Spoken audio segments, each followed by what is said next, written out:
Are you ready to scale and outsource your business? Okay, let's go. Welcome to the Outsourcing and Scaling Show. I'm your host, Nathan Hirsch, a show where we talk about everything Amazon, Shopify, e-commerce, and digital marketing. Let's get started. Hey, welcome back to Outsourcing and Scaling. I'm here with Paul Higgins. Paul is a community owner, podcaster, and tech evangelist. I always mispronounce that word. He has over 26 years of rich business experience at Coca-Cola and his own startups. He's mentored over hundreds of former employees, now entrepreneurs, to live with freedom. We love that. We love people getting into the entrepreneurial space. He's achieved all this while living with, how do you pronounce that disease? Yeah, polycystic kidney disease. Which I definitely want to hear a little bit about because it seems like it's something you overcome. I know I've seen some of your Facebook pictures while stalking you a little bit. And Paul's best friend donated him a kidney in February in 2019, and they're both doing very well. And while not managing his community and health, he loves spending time with his teenage children, playing sports, and has an infectious personality, and always about giving first. Paul, how you doing today? Yeah, great, Nathan. And yourself? Doing great. So I don't even know where to start with all that. Let's kind of start with kind of overcoming some things, because I feel like every entrepreneur, they have to overcome different hurdles and problem solve, but you more than others. Can you take us back a little bit of what that process of getting a new kidney was like and how you were able to not only physically overcome it, but also mentally? Yeah, sure. So at 18, my mum was in the mid-40s. She had a massive heart attack and we nearly lost her. Actually, she died on the operating table. And then they sort of backtraced how did it happen. And it happened because she had a kidney disease. And basically it's called polycystic kidney disease, large cyst. So think of a American football. That's what my kidneys are the size of. So they're quite large and you can't stop the growth. So my grandfather died of it, his mother died of it, and it was sort of like not really known in the family because in the old days they'd say heart attack. Well, it actually wasn't a heart attack, it was kidney failure that caused the heart attack. So long and short, I got tested at 18, I've been on sort of blood pressure medication because it was through the roof then, and just, in the back of my mind, I live life normally, but in the back of my mind, I was thinking, look, at some point, now I'm going to have to do something about this. So fast forward 2011, my specialist said, look, you can either keep doing what you're doing, work for Coca-Cola, travel the world, be a high-paid executive, and your kidneys will fail in 12 months, or you can do something different. I said, okay, I'll do something different. So she said, look, I'll give you 2 years, and I pushed it out to 8. So, 2019, actually 4 weeks ago, I had the kidney transplant. My best mate gave me his kidney, which is amazing, and it's like a perfect match. So kidney's awesome. He's great. I'm great. So yeah, couldn't be a better story, but it's been a bit of a journey through it all. I can't even imagine. And how did you handle that work-life balance while you're going through all that? I feel like everyone handles that in a different way. Was that on pause until you dealt with the personal stuff? Were you doing both at once? Did you leave it over to someone else running it? How did that work? Yeah, look, I always recommend if you're going to leave corporate, you might as well set up your dream job. So What I did is said, okay, I want a job that I can do from a hospital bed because I'm going to spend a lot of time in hospital. So I basically just built a business based off that. Like at the moment, I've got my immune system's severely depressed. I can't really, go outside, see people if I pick up a cold, blah, blah, blah. I've been back in hospital a couple of times already because of something like that with an infection. So, this is what I do. I talk to great people like you all around the world from my home. And, I'm in hospital 4 hours after my transplant, I was basically back on my laptop and doing some work. I've got a team in the Philippines, so I love freelancers. I've got freelancers all over the world, using your great company as well. And that just makes it so much easier that I can just use my brain and physically be anywhere. I love it. So we can transition a little bit. Let's talk about hiring people in the Philippines. What was your first experience doing that, and what have you learned along the way? Yeah, so I always had an executive assistant in corporate. I was very fortunate. So when I left, I thought I've got to, all this stuff that I'm doing, working more hours than what I was in corporate, I've got to get rid of some of this stuff. So I hired a local VA to begin with.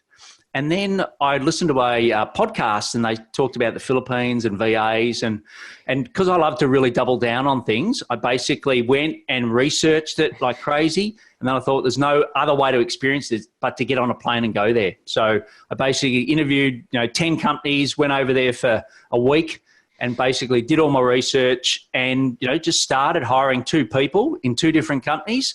And, sort of 5 years later, I had 30 virtual assistants working for me, and, and I still have some now. So it was a dream.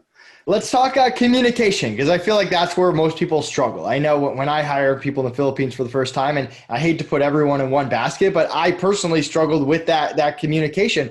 What mistakes do you see people make, or what mistakes did you make along the way?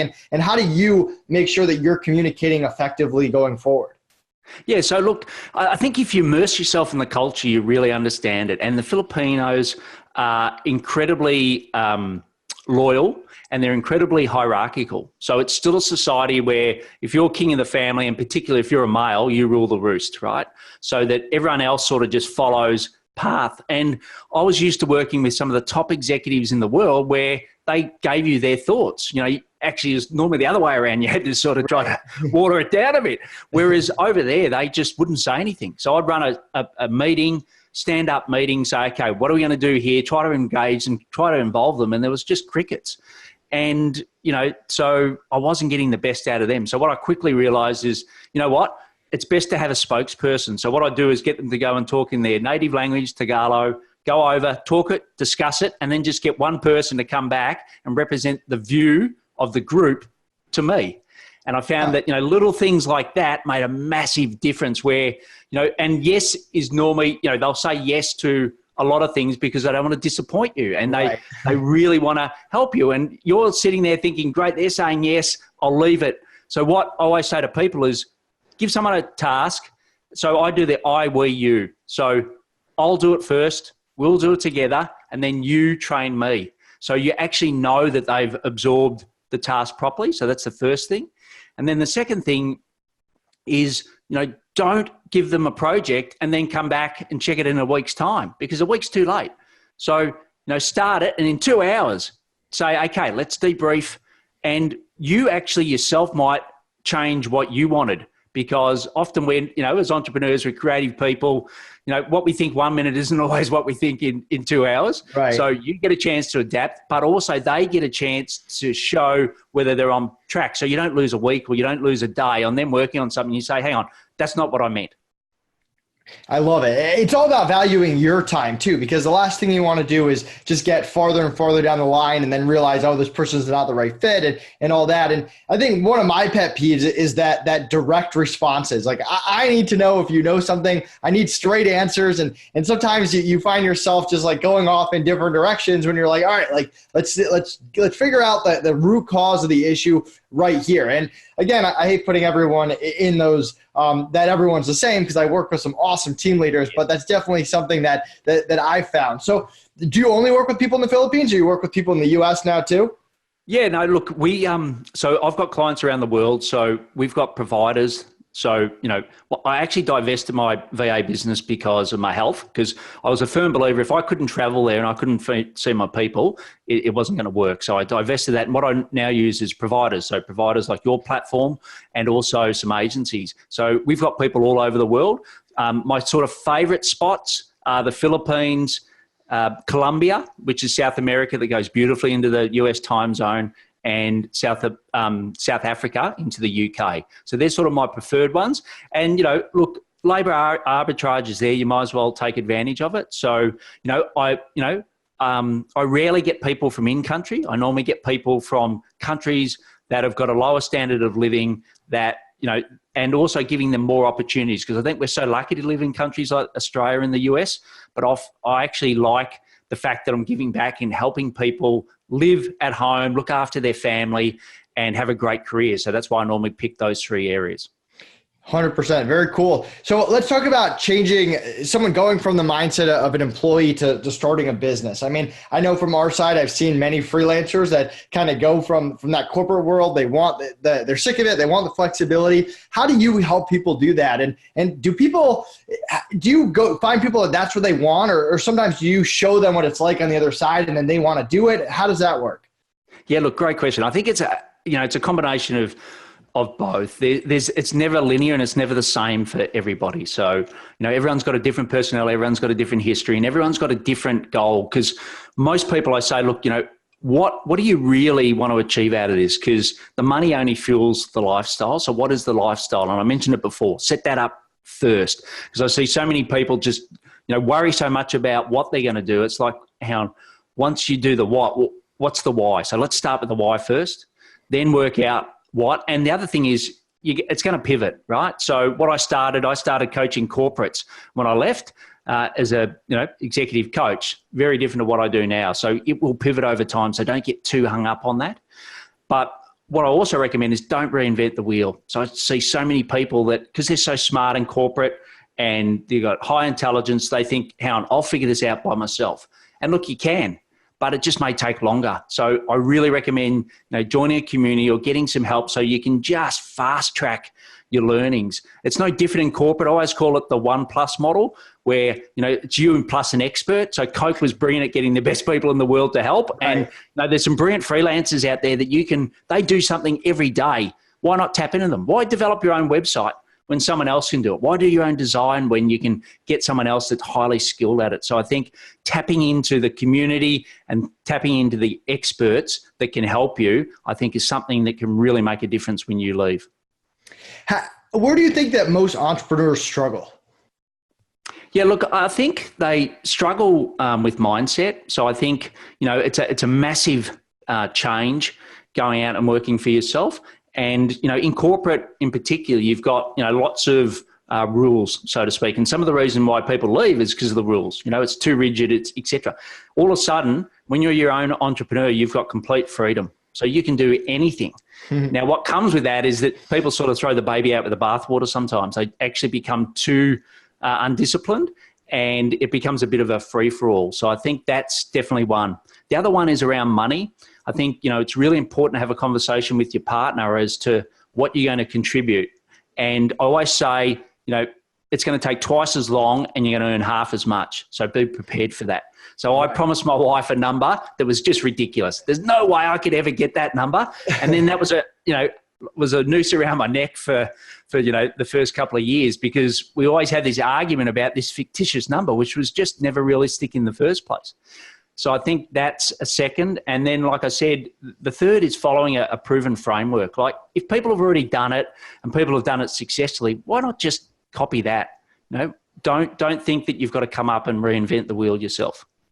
Yeah, it makes a lot of sense. And before that, you said like hiring service providers, get someone to build your website, do that graphic design project that you're not good at. You've obviously hired a lot of people. What do you look for when you're hiring someone? Yeah, so first is personality. So I always go with personality first and skills. And I know that's a bit of a cliche, but everyone that I always hire has to do a video, like a 2-minute video to camera. I want to know about them. So I ask them some personal questions and I want to know about them. What sort of person are they? Build, live, give, we've got really high values. It's integrity, honesty, integrity, and trust. And I want to see that. I want to see what they're, are they, what are they passionate about outside of work? What sort of drives them outside of work? So that's the first thing. And then the next is we go through competencies through an interview. So they're competency based. I want to see examples. I don't want to see the bland, it's a robot, I'm going to press a button and answer it. I want to ask them questions that are off script, they haven't had before. And, we've got some brilliant questions that we've refined over time. And I've hired thousands of people at Coca-Cola. So I've sort of taken those and now my, time with the freelancers to improve that. And then the third thing is make sure you go and do some practical skills. So, give them a week trial where they actually do the job and see if they love it, because it's got to work both ways. It's not just about what you want on them. It's actually, are you the right fit for them? So I think, that's really important. And I've got caught out so many times where someone's interviewed great and then, go to do the job and they just didn't know how to do it. They said all the right things, but they couldn't deliver on it. Yeah, and I think you're right. The best freelancers, they're interviewing you while you're interviewing them. They want to find out that it's the right fit for them, that they can actually handle that. I mean, no one wants to just get a job just to get it. And freelancers, they're freelancing because that's what they want to do. They love the flexibility. They want to work on things that they're good at and they're passionate about. So the best ones are interviewing you while you interview them. Is there anything that you miss about corporate? Yeah, look, I definitely miss my colleagues. Like I miss that mental stimulus where you got a really difficult challenge and your colleagues and you are working through it, and also you've got some of the tap into some of the best experts. So I'll never forget sometimes it's a bit of a shock when I'll walk into a meeting or walk into somewhere and I haven't got that brand behind me. So people just they look and treat you different. It's like, hang on, like. Like I was selling something the other day and like someone just hung up on me. I'm like, hang on, no one would ever hang up on me if I was a director of Coca-Cola. Right. Now, it's not ego. It's just that I actually want to really help them and they've just shut the door on me. So I think there's some of the things that I really miss around corporate. And let's not forget the business class travel. That is definitely one thing I miss. Class. Yeah. That's funny. Awesome, Paul. Thank you so much for coming on. Where can people find out more about you? Yeah, so look, they can find out more about me at buildlivegive.com. And if they're interested to find out more and grab a quick chat with me, I can work out where they're at, see if I can help them. They can just go to blgmeeting.com. Paul, thanks so much for coming on. Brilliant. Thanks, Nathan. Great to be here. Hey, everyone. Thank you so much for watching. Did you enjoy this content? If so, click like, leave us a comment, and subscribe to our channel so we can continue bringing you great content all about hiring.